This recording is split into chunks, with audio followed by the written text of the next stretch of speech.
Oui, de tout notre Nous cœur, voici Hamilton les nous saluons vraiment mais tous, nous domio me po dans tous les peuples, to les to les langues po me po les po et les nations. akota les po Nous sommes reconnaissants à Dieu le nous Seigneur na okuno de tout chikoye notre cœur, soin Hamilton po reconnaissant me nous pour les possibilités que nous avons na George Hamilton to le na to la sainte et précieuse parole to de oko Dieu akwegege nu chikoye weton et de l'apporter à toute l'humanité. wa hen wa onyome na Du ayi frère kon lo Borg, nous l'avons entendu, na le sunu bob mi se son weton est écrit dans le psaume 33. nous rien qui quand au Maintenant son encore, ota cette fa remarque, no kwanta seulement le frère Borg, je le connais ne depuis pa yego no vi 65 sunu ans. bob Le frère Nye, Schmidt, Stevie Basio kwe kande depuis 60 kwaton ans, Novi Smith et nous no e basi avons okwe marché kande ko ensemble bo mino po le chemin du bo Seigneur, soni do po to ale mais ko aussi kuma par toutes tonchi les épreuves. ni bon pour le kon le po me Et nous allons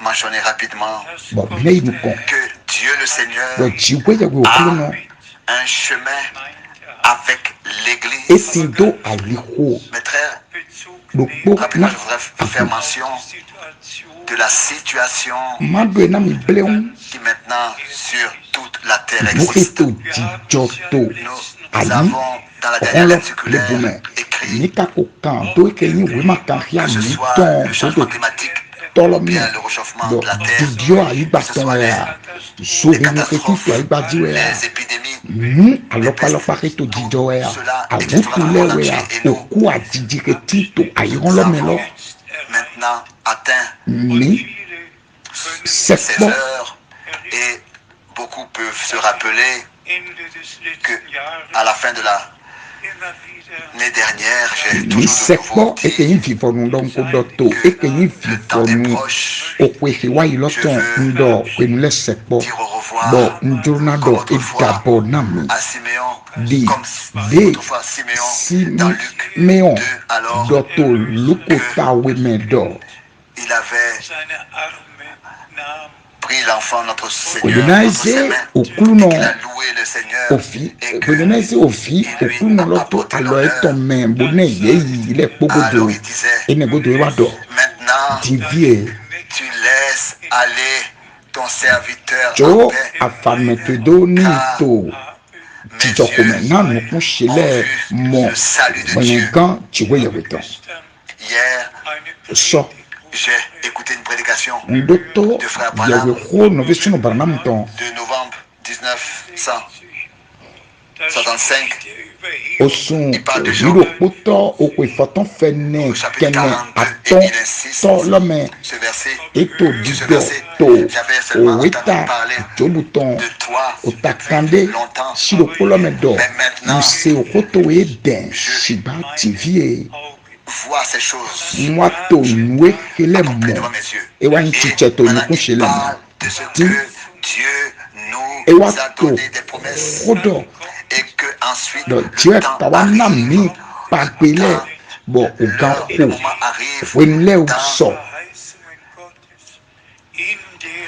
laquelle nous voyons les promesses de wenule Dieu ko wa dans bo leur mi accomplissement. wa to mi mo pagbe jiwe ye weton le to chiche Dans les derniers 3-4 mois, to ce qui s'est passé osun sur ato terre, ene godo ton ekele mo nwe joto ayi kon lo blebume eyin ndo po et on doit être sincère bo mi et gbo avouer, mi do e nugbo rien, plus rien ne sera comme ça nule était manavo auparavant. goa o ten Que ce ye ton soit dide yete do dans ta yi les avions, to les vols, et jerome dans toutes hunle les me conneries, wea abito dans tous les akwezi domaines, kan kwele wea plus rien nude ne sera pepe nude pepe comme c'était auparavant. manavo ati dide te Mais do comme dai déjà le amo frère Borg dide no visunu déjà bob l'a ododo exprimé, nous espérons mito que nous nuku pourrons didome de nouveau nous rassembler do miule na voa pour plito fi écouter la to sainte yoyome et na précieuse dodo to parole de ko Dieu ko ensemble. akwegege nu chiwe Et ye nous weton to nous kom attendons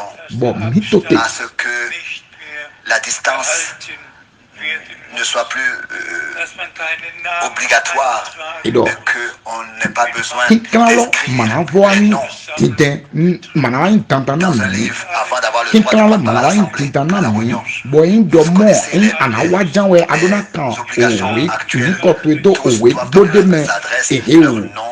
Bon, vous n'êtes pas connu, vous pouvez me dire que nous avons Edona Dofi et ton fi eja, vous pouvez nous doa. Il faut avoir une liste et tout ce, on peut pas, on veut pas Nous mokoton mi ma peso, mi ma sodan yi alona nous mokoton to et que ni au et plus nous ça ton les mains. dans une église biblique. Tataliki to et que ni agun bibeli ton main, mi ma kan ki alo mi mokoton. Nko doto fi Dans la réunion de Zurich, to et que ni au plus Zurich ton, oui nous.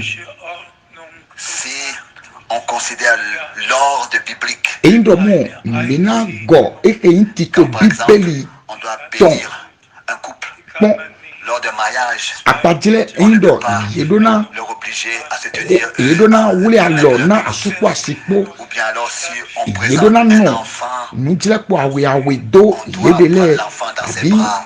yena se ofide da lome buna kule ofuno ofiene buna dia lome amo indo mo yena Doivent aller dans l'eau. basi baptême na mebe nyawele po na jete bio baptême sime A été baptisé dans mo le kede bo Jourdain. okuno miton lo suwa bi baptisi to Jordan si o tome bon Johanu dali na miule L'ordre de l'église reste valable. na miule bedide agunton wenyi dakolo Changer les choses pour nous dans un culte.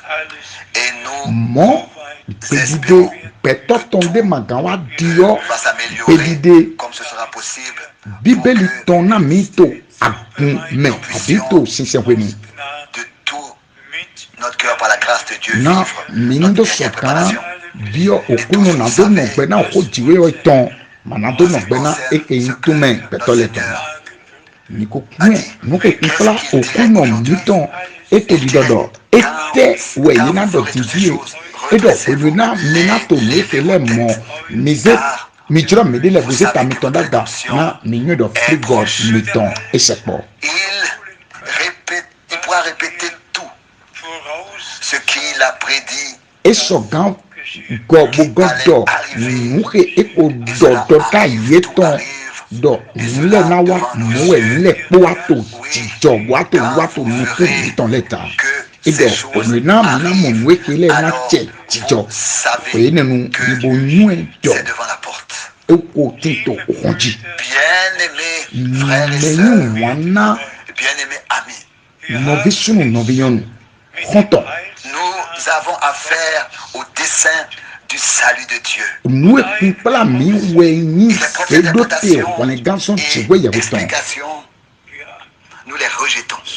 tout me betole ton bidai Qu'avec le peuple d'Israël, mokede di dans le to peuple du d'Israël, israeliton les promesses s'accomplissent. san wenuna pagbe Mais comme il est écrit, yeton le to titiedo yedi gide okuno losu to didodo à cause de mon nom, na ni kosheton utu vous serez haïs par tous les peuples. mina imeke yena gbe wana to otole pome Proche de l'histoire d'Israël e mi na pe fli ota israeliton et de tous les Fodo peuples en ce moment qui élèvent leur o voix. weto jijo to israeli kumpla oto ile do ile po to gbeke yeto sijeta galeme Que tous les 13 églises eke yi orthodoxes agun en orthodoxe ton Israël ya ton le po ketito israeli me yesota du gouvernement, yesota ouvertement, ils sont contre asonhe le programme gouvernemental en Israël.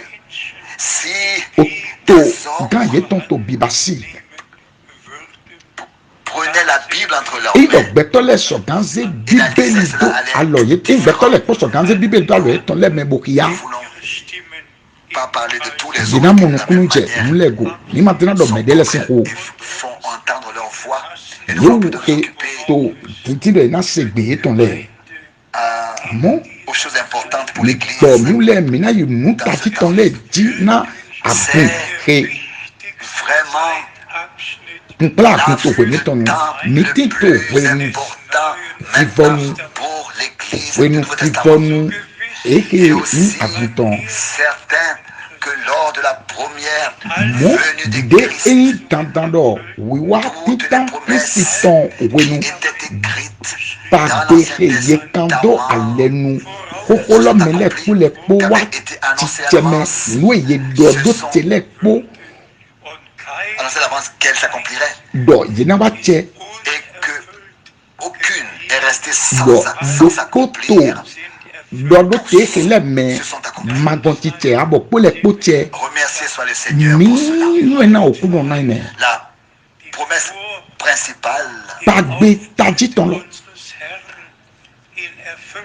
qui s'est accomplie, qui devait s'accomplir eke na avant wa che la venue de notre Seigneur, eke est na écrit wa dans eke Ésaïe chapitre 40 verset na 3, wa che jenukona wiwa okuno ton Isaiah verset 1. otakande Une afwa ton voix crie dans le désert, ogbede to akwa do préparez to au Seigneur, zingome au désert, préparez misonu na au désert le chemin aliko de l'Éternel, aplanissez dans les madokodo lieux ton arides une route pour notre Dieu. mejla aliko gbole do Ce qui est écrit dans Ésaïe 40 verset 3, ce qui était écrit dans Ésaïe 40 nuke verset 3, ye okando était tete devenu une Isaiah réalité. otakande afwa tome On ewa pouvait wa l'entendre, chicheme on pouvait le lire. dayi ye Mais sogan se bokia auparavant, on pouvait le lire, dayi l'entendre, ye mais sogan maintenant, c'était kia avoir bose et entendre. amo Quand egbede c'était ye accompli, sogan c'est la même chose avec modo Malachie, eche chapitre 3, les premiers versets. Voici, je vous envoie mon messager. mowe eidi doto eke yin malakia ota ato afo titan Voici, j'enverrai mon messager eye qui préparera le chemin yonaze devant moi. owen D'abord, une dota che promesse. kla nu Et kon che ensuite, jenu kon on kpagbe we pouvait la voir bon avec ye ses nu propres amu yeux. chiche eton ko Comment nu est-ce kun que me cette kon titi kpo promesse bon na we s'est pagbe accomplie? kele wa chiche me Et on do pouvait entendre bona se ce que l'homme de Dieu avait nuhe à dire, me à prêcher. dide jiwe ya witon Ensuite, jo na la c'est accompli ene koto en notre Seigneur ewa yin chiche to kuno miton fligoto mitome ce qui appartenait à l'œuvre de la rédemption. nuhe kunkola azon fligoton le Regardons en ko arrière maintenant. imi pon kodo azan azan Dimanche timo de la gbe Pâque.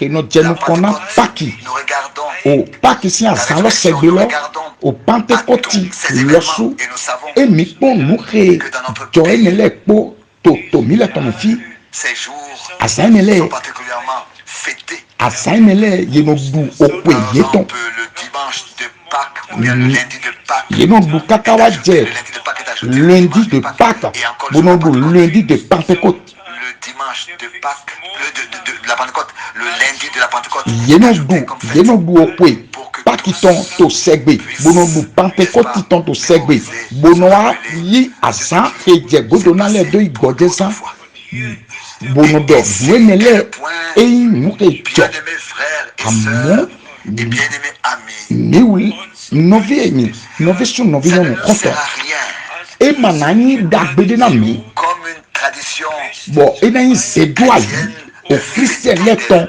nadono du okpe emele abi nadono fele nuke jo emele que ce qui s'est passé se passe avec nous. nu emi duro enu ete nu enele ke jo ni nuke na jopo mi de losopo na nu enele jo na mi wule ton utu e Chanter concernant la foi. dide novi yan le ko ji han ton do L'a dit très clairement, okuno mi ton do kese résumé très brièvement. mi gbogbo mi ni sesi pe na bleun Si vous ne croyez edo pas e mi que ma je yi le se suis, do vous nyewe ya mourrez.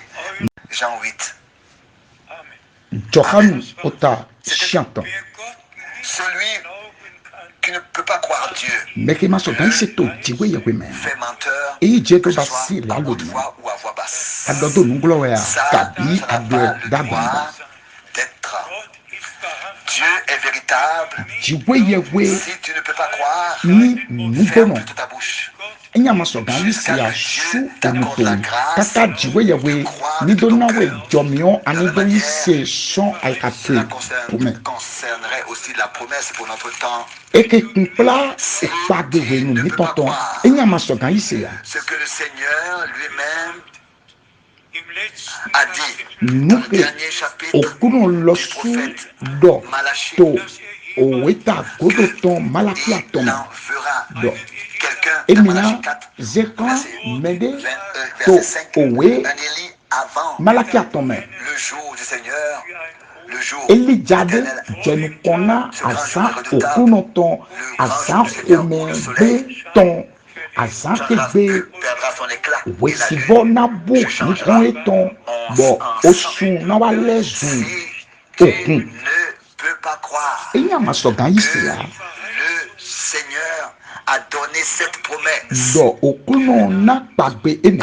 pour la fin à la fin du temps de la grâce, à la fin du jour du salut, Na d'envoyer Fivenu un homme Jomioton Fivenu Konyaton Emina Zeketon Deklan Ekeme Uo Losu Na Tokobon Uo Keme Ena Reweton Wa Titeme Do Menewe Na Wabuna Wolo Yami Enyama Sogan Yiseke Ene Sunu Toedo Madonde Do Weni Jiblo jusqu'à que le Seigneur Note Kaka t'accorde cette grâce. na okuno ni do na we jomio ene to walo do polome ndo polowe Matthieu 17 verset 11. ota afoton no kuawe Cette expérience merveilleuse ota foton no sur la kuawe montagne de afo urupo transfiguration, eke nu di jo fa peno eni lo ke jo to nu me di dio okuno ton mo se fin to fin Elijah fin to fin avec ses disciples, ene godo okuno ko devie ton le po e je que son o solo di on lui a demandé bo devie le wa cambie do.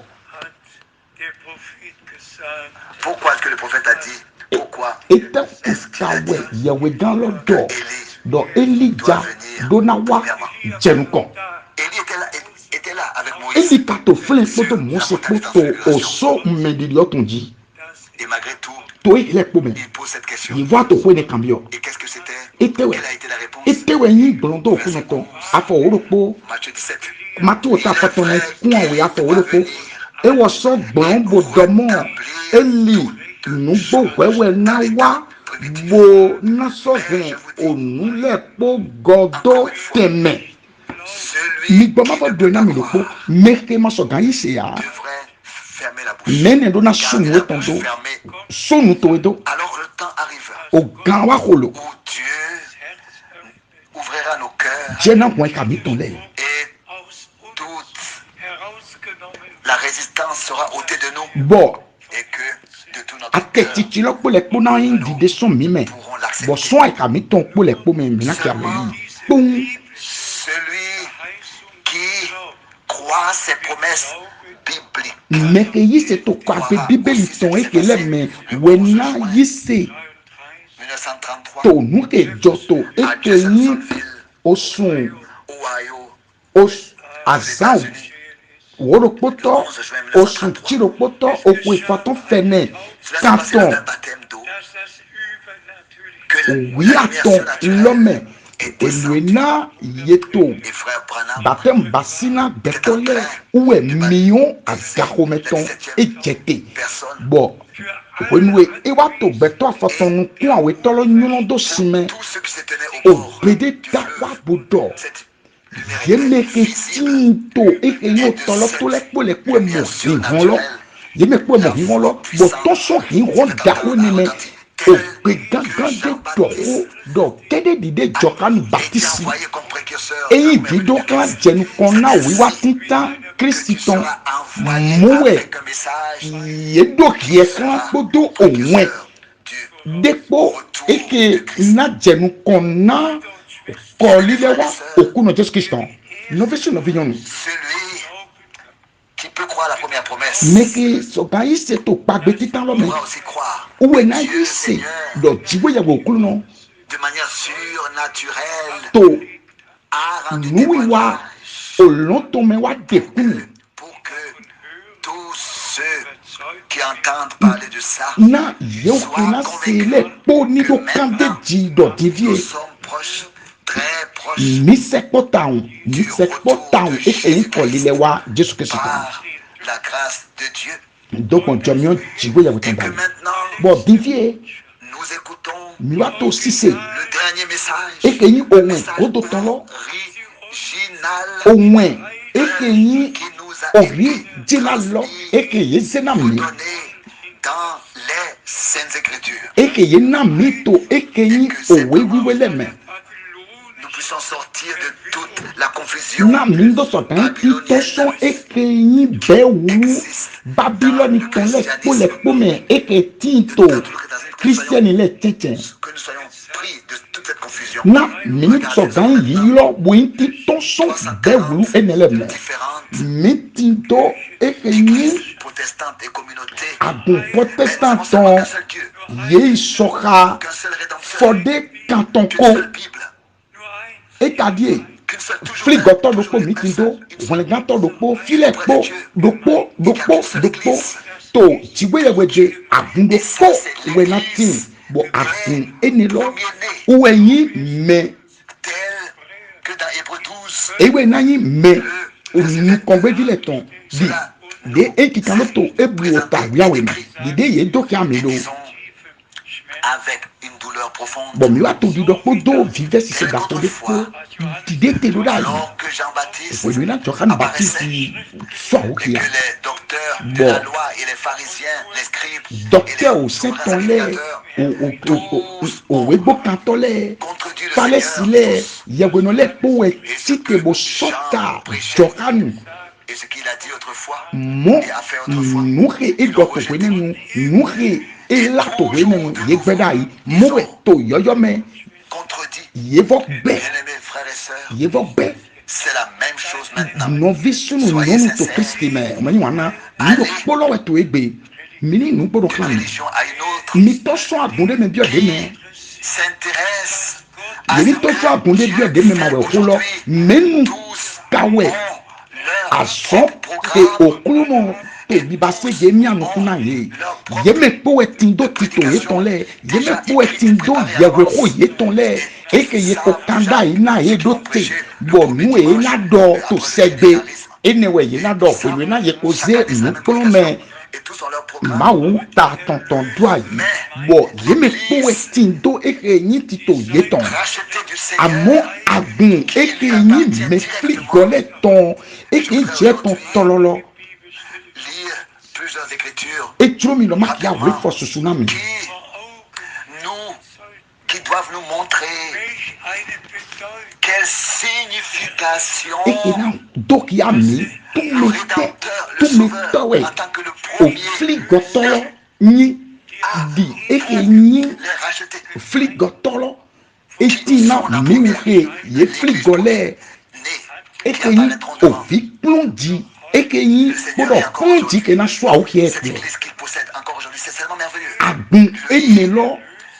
Le Eke- Rédempteur, il est le premier-né. na uwɔ fligɔtɔlɔ wɔ yi kplɔ dzi lɔ Qui sommes bɔ vraiment miu nés eke de yi nouveau dzidzi yɔyɔ lɛ pour une espérance vivante. na nukundido Nous avons bɛtɛ le droit d'aînesse. miu lɛ Reçu le wɛti droit do d'aînesse. o Et nos noms atɛ ovi kplɔ dzitɔ écrits nukɔngbɛ dans le ditɔ livre dide eyi de kikando l'agneau to immolé avant même la niko yi fondation mehe du monde. yeka nyi kɔ mitɔn do owe gbɔ lɛgbɔ vulɔtɔ mɛ wɛkpɔ yi do ada yi wɔn okodɔ mitɔn fligɔtɔ wɛlɛgãtɔ lɔ. Déjà dans l'Ancien Testament jẹnu et ko aussi to alẹnu koko dans mẹ le Nouveau gbọ́dọ̀ to Testament, alẹnu yọyọ mẹ cela a été annoncé à yẹ l'avance ko ce qui lajẹnu allait kan arriver. nuke na wa Et jọlẹ ensuite, comment est-ce que cela est arrivé? mọ Dans de Matthieu, ewa jọlo nous Matthew lisons dans Matthieu, Matthew le chapitre 2, otawe Matthieu, otawe chapitre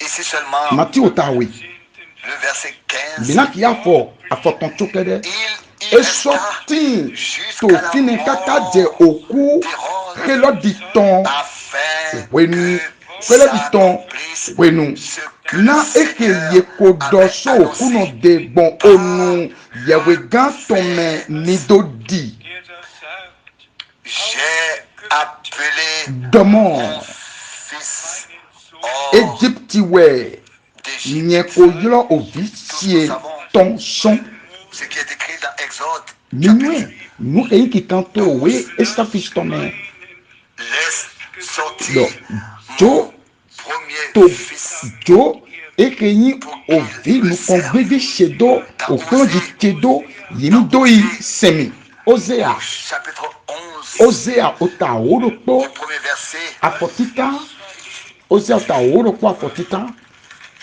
alors qu'Israël était jeune, owenena je l'ai aimé. owenena Israeli ni yopode owenenwe nyenyi wane boso yro bisunu sie je bonuso Egypti J'appelais mon fils nyenyi hors d'Égypte. wane Et ensuite, boso mes frères et sœurs, yro dans bisunu le sie je psaume bonuso Egypti 89, moeto sam ota au verset 27, kande gbaton kuene il afo est écrit, afọ kuato nukun we kpọdọ kuato nukun atọ gungbe yin kuato nukun lokpo kuato nukun we eyi kikado le dọ.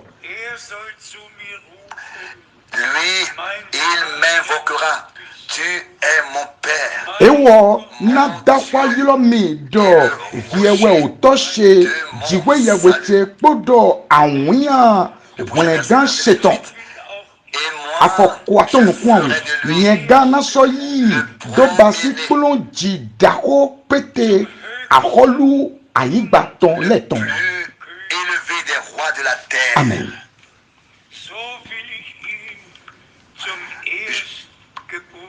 Et moi, je ferai de lui le premier-né.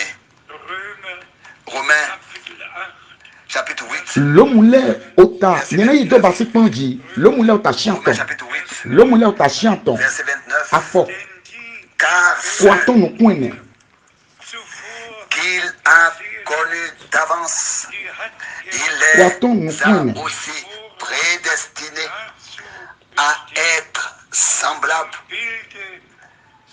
à l'image de Na son meke e Fils, nue jenukan ewowe ekode na doyin me kondo pokla akpadre ovi etonton na ewo ni doyin plonji to meme sunu susu chechen bien-aimés frères et sœurs, kan akpadre ovi etonton na ewo ni doyin plonji to meme sunu susu chechen ni Seigneur wana de gloire, sunu nyonu gigote bie. a appelé toutes choses à Mais l'existence. au clou no gigoton et que yo le powa Si Dieu Dictame. donne un lendemain, ndodo nous ejena mi allons osode brièvement parler de ça. mina vole ko akota Mais eji nous n'avons pas seulement affaire à la prédication, amo ni mana le ko e tokedeji à tous ces faux mina le ko enseignements e ke yi onuplome lalo viennent ton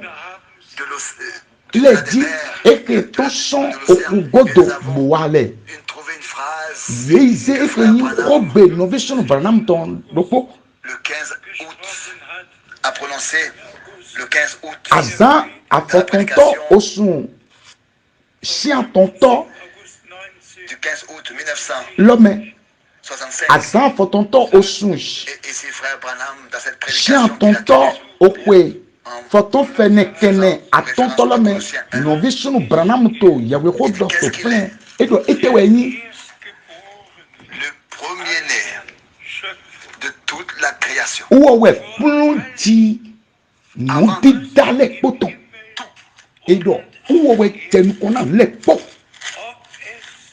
ce qui existait au ciel et sur terre, ketito nu podo ketito ayiba kenukumo podo kenukuma mopo le Fils de Dieu ovi sunu jiwe yawe ton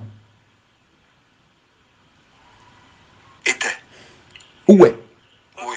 eyi Et frère Branham, novi sunu branam en tant que prophète, di yawe gan n'a pas continué à parler. ema yinu kombo do hoba Maintenant, divie les frères disent, novi le wato di dodo alors donc le Fils do ofilolo ofilo ah eko tinda de ito la création.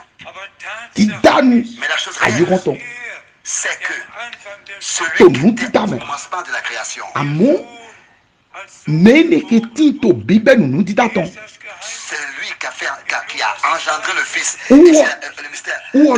uolowe doke ofiloton nu bibewe Vous êtes né, na egbe Christ, uwe ye di krisi nam le Seigneur, na egbe ye di krisi nam ni okulu no Jésus-Christ to est le Seigneur.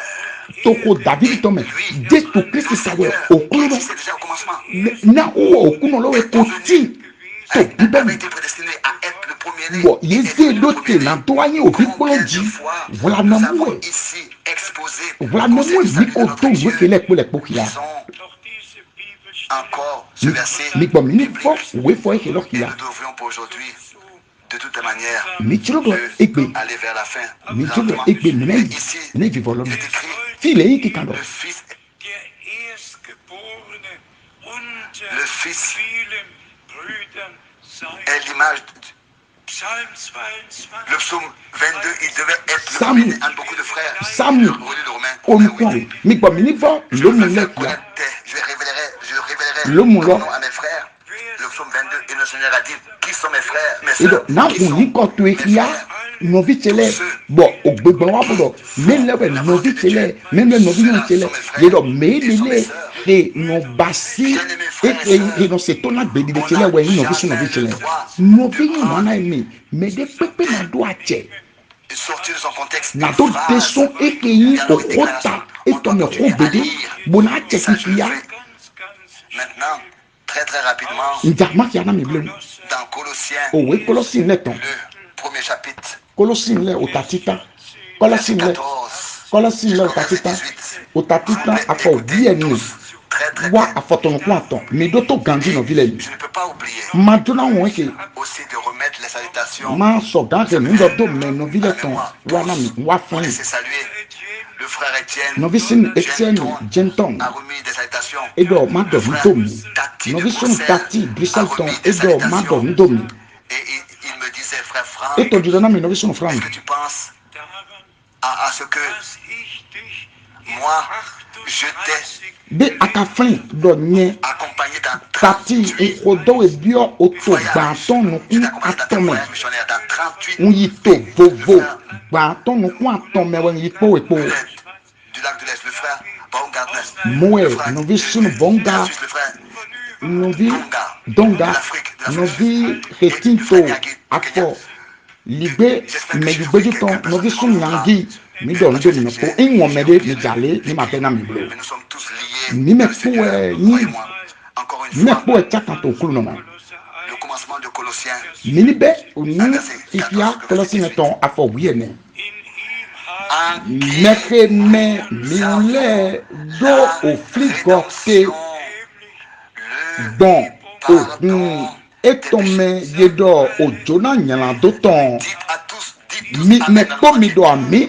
to gbelo me mi do ami to àwọn lo me Nous avons la rédemption. meke me mi ule do fligot En allemand, T. par son sang. ido La to rédemption jama par gbeno ido son do sang. bon huwe to Pardon me des péchés. do bon huwe to me mi ti do o Le Fils desenya do est ton l'image, verset 15. meke Dieu afọ invisible. ene to to do meke basi akpadie jiwe yewe ton he ye mamo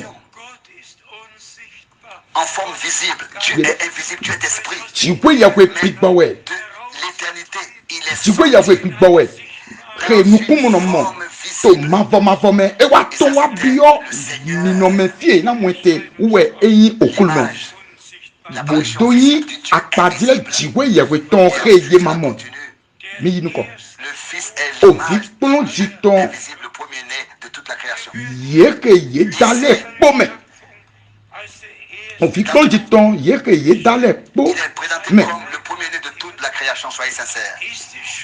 Est-ce que la création file kplon ji ko de vite est plus importante be nu dida ta nouvelle naissance et ma nouvelle nu naissance? dida wenton le ko de ewe do kwa kwe akabi jijitowe yojolo Droit d'aînesse et mon droit d'aînesse, ekeyi l'éternel et ma vie ate éternelle kplon que ji nous te avons ton reçue. ko do tekpo Est-ce que la création be naturelle est plus importante que nu ça? dida ke nu kuto mi molo ya kwa kwe akabi ekeyi nu dida eke to son C'était la chose la plus okploji importante dans le kita dessein lo du me salut de dido notre Dieu. mwene lo weyi tito wele gaton jiwe yewe mi toton Que Dieu ait des fils qu'il ait créés, na mais des Dieu maintenant do ovile keke de he e dagba shigba e to yeton n'est-ce pas? Il est sorti du Père par na un engendre. uolo eto son to me to bon ekeyi nu kudi to me bo nu dida yoyo wa mowe esepo mi kpolo mowe mi de ka mi to me ekeyi jinu ku hemono gbele lo bo gbigbo tie to wa mi di wa da ekeyi ogbe yoyo lo do mi me to nu kudi do bete lo me bo to fo nu kudi do mavo eke me mi wa leso vision bi jiwe ya weton na okuno mito fligotolo wenyi plonji to novi susu cheche pipa po ye ipo wenyi na onyi wiwe ton afo ton kuno poto na edewe ye bonda onule po eke tito onu leme mejale plonji le mado nde peke kanti tale peke to don ndi tale po siba medatolo wedo eke yi kanti tapo ndi tapo amo na edewe ye bonda onule po eke tito onu leme po eke tito ayi gome po eke ye mokpo eke ye mamokpo eyin iye trenyi òfin tàbí àkọlùyígba tàbí ògánlẹ̀ tàbí kúkúnlẹ̀ gbọ̀n èdèwẹ̀ yé dá òlúlẹ̀ pọ̀ gbọ́dọ̀ ná èwọ̀ amen.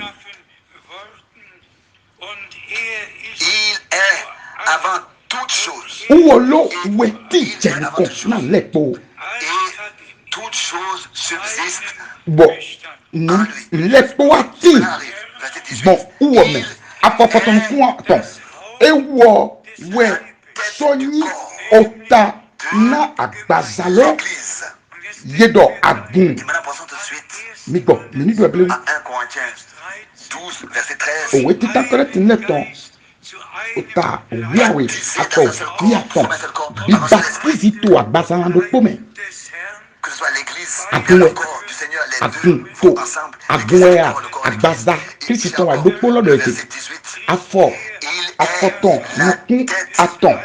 Et ouais, et ouais, Soni, Otana, Agbazalo, Yedo, Adon, Mekeni, Dodo, Okulodi, sont au chiolème, Dodo, Okulodi, sont au chiolème, na ewo nido tindo kikloto onule pome pipa yeyi ni okuno ton na to le pome uwe ni polonji no konbeji na uwe tindo otentita to ekeni no titaleme podoto onufli goleme uolo evoyin ovi polonji na to oshioleme uo evoyin ekeyi polonji etero kuwa ito dizito okun me kukuleme uwo lowe ku na mi woduto kuji mo yi ku so kusi to asan tonto gbe efoso sholeme di àwọn gbigba etonwe yeyi etonwe ohan bien-aimés frères et sœurs que vous comprenez ma requête. Ndo todido mimekue monukunuje onubibioche go ont été emportés par cette doctrine. Na no vie ne le poche nukule me ne lo beile yeni le ko wa ni no me dagbe bo ana kiko chiwo yawe Toutes les écritures boaze owe wiwele po le po he no dokodo ko ta do poji bona tindo numi mondo po une seule écriture. ko gando yeni de we to do poke boje yiji na we fo le po we noire mimo nukunu je kota bibeli ton do pogo na digo ni so ganye ton kaka do na nyeton ni do kwa kawe o emete o we jiwe ya witon mowe e 89 de etero to sam ota kande bato nukun ene de mi ki adi pagbe. Et moi je ferai de lui le premier-né. Bon nyena yi do basi okunji Est né à Bethléem. kunji lo Bethlehem mo ye jite N'était pas Bethlehem ye jite avant le commencement de la kunji création. eke wo nukongbeji eke wo ye ma dito eke yi nu ditaleme amoto fi eyi okuluno bi eke yi kunji na uwolo we na obe me yi kunji le nukongbeji le po Remercions notre Seigneur mini do ndo okuluno de ce que nous avons la grâce de redonner tout à sa place dans la Bible. metindo jomio na do soga ken le po ko bio bibeli Dire oh oui, na cela a ni ma été do écrit ici en comme ye ça, kando le to fi et cela a été exprimé ici comme ye ça. teme do le to fi ehe o Comme je l'ai toujours dit, dide no do wele po tel que dans la Bible, guidé c'est ainsi aussi et to dans bible les lui prédications moe de frère Branham. et do to yawe ko novi sunu branam ton Et le encore une fois, continuer le à dona inu lire ko bona to kikia bona vo bo to kikia pour pouvoir le voir de la bonne manière. na do so ga mo egeze to walo da velome Utiliser ce jour na okunu ni à ce za que tous dans asa le monde entier eke na metito ayi ron lo me aient beni du to na me respect boati devant do Dieu et la me parole de Dieu sisi to jiwe yawe ni ko podo sisi na ho je ton et acceptent bona so ga que frère ke Branham aloyi a été moyise envoyé do novi sunu branam yeze klan yedu klan na to ndo kiami eke is nendo te nendo te on est dans grâce devant Dieu jiwe yawe ton na mi me ko mi mo jomyo jiwe yawe ton bodonyo asalo poro bonyo o ganki ko lo mi gbogbo mi ni do e ko do ko novi sunu novi yonu nous sommes si proches mi sekpo kolilewa okunoton lomo et tel que les sœurs l'ont chanté. dide novi yon le ko jiro Si je ne connais pas le chemin, enye manyo alikolo toi, here tu le connais. anyo alikolo Si je ne connais pas le temps, imanyo toi, wenulo tu le connais. here anyo wenulo Mais nous revenons à cette parole. mikale ko wa ho hiji Quand vous verrez toutes ces choses s'accomplir, onumina mo mikele arrivez, pona wa chicheme mize tamtone daga redressez-vous, levez vos têtes. mi Car vo vous mi le savez jelado que votre rédemption boze est proche. tamiton daga bonyu do mo fli komiton esekpo 33 son okwe foton fene kanton wiaton depuis godo son 1965, beaucoup okwe d'années sont passées. foton fene kene aton Nous savons à ton 100% godo que le mususu do retour du Seigneur le nue do est atongodo le nue do kolile ba okunoton esepotam le dernier message. oyilo godoton Va donc maintenant dans le monde ohun entier. godoton wato yi ekeyin ayiron lo pole Et ont poma la possibilité de croire. moto Comme ça a été yilado chanté kolila aussi. kunoton ko sepo bo mi me po mi do joloje na do sokan yise mi yise mi yise na meke yise Et ce qui a été kede c'est à celui-là que la parole sera révélée. uwe meni buyi oko je ton lo meni me cho we oko je ton na yin ohun do fiya yeni se podo Pour l'œuvre yeni accomplie de la rédemption, basi deji pour le enye grand we na nyale privilège que nous avons podo d'avoir le droit d'aînesse. jolo je teke mitindo na do so ganyi na do so gan tindo eke Il yin y a plusieurs écritures sur cela.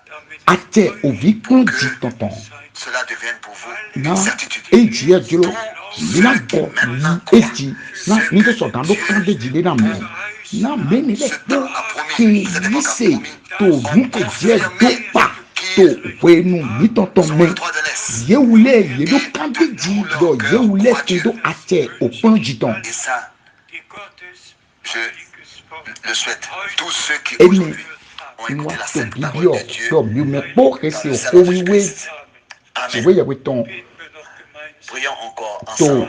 oni jesu kristi tɔmɛ amen mi gbɔ ma kia ma ko dɛ Seigneur, Dieu o Tout-Puissant, ko nɔvi nyɔ lɛ mi ako dɛ o ko nɔ dziwɛ yɛ ko ko cœur nɔ est rempli. ayi ka tse gɔ Oh, comme je voudrais exposer tout, dide transmettre ŋdzo na do di o ko to ye do agbangba bona yi mana ye dide ti gbɔ to ye ŋun do kia do appelle o les ko derniers nɔ à sortir. wanyina nɔ yɔ mɛ godo tɔn lɛ yeni tɔn wa gɛn azɔn to ye wa fifɔnu do sande diana wa bɔn eme wɛ mi dɔ maranata te Que dans notre temps, bɔn mi se dɔ wemi tɔn tu reviendras. ada wa to wemi S'il tɔn te plaît, Seigneur, i ye tse wo kulu nɔ tu puisses tenir chacun dans l'équilibre. ani sɔgan kɛ mɛro ko mɛro ko to dolili lɔmɛ wɔn do sɔgan zizɔni to wefɔ do ko lɔmɛ bona yi bɛtɔ